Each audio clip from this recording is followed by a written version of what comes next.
magsasabi na ako kung anong dapat natin gawin para makapasa sa board at huwag kayo mangopya.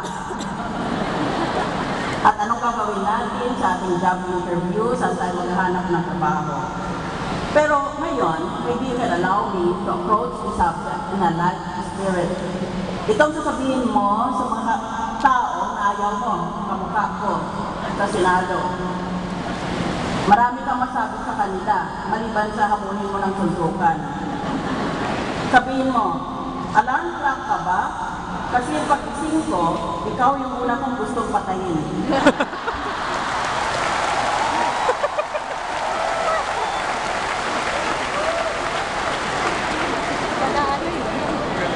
Hindi ba? Pagkakalit ka, tinitigawan ka ng sino-sino, pero may gusto ka, merong ayaw mo. Kaya iba, ang sabi nila, kapag naalala mo, ang nagkagusto sa iyo noon, para kang nasa roller coaster, nakakiso ka.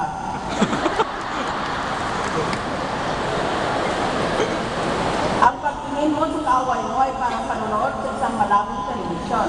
Ang sarap patayin. Saan yung video na ito?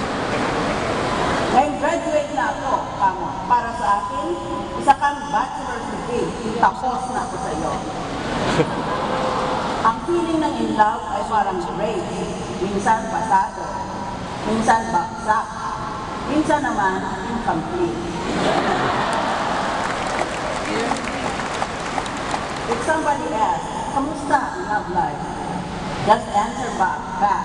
Katulad mo, pangit.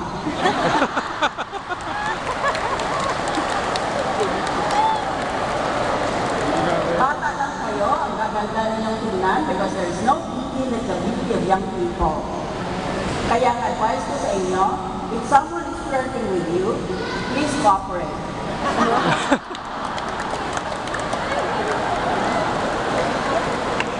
Kapag may nagsabi sa iyo na, hoy, bakit ang sama mong makatingin?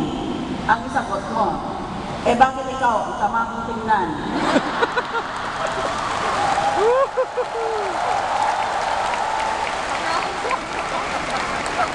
Magaling. Ngayon naman, charge of relationships. Hindi ba? Pag boyfriend ko, may girlfriend ka, you now have a relationship with her. Question. Anong tawag mo sa mga boyfriend na pangit ang lalaki at maganda ang babae? Answer. Ang tawag dyan ay diskarte.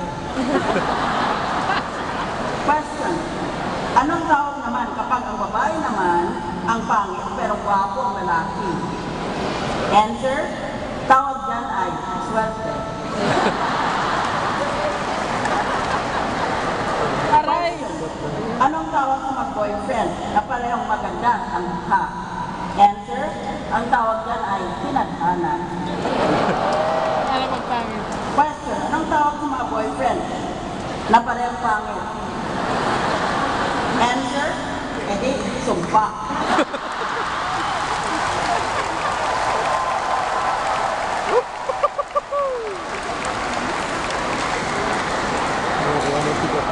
Sa panahon ngayon, sabi ng mga kabataan, minsan gusto ko nang sumuko sa love.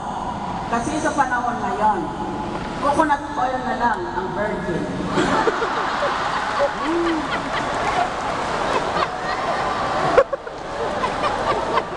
Tanghali na lang ang tapat. Biliin na lang ang nagmamahal. At motolite na lang ang matagal.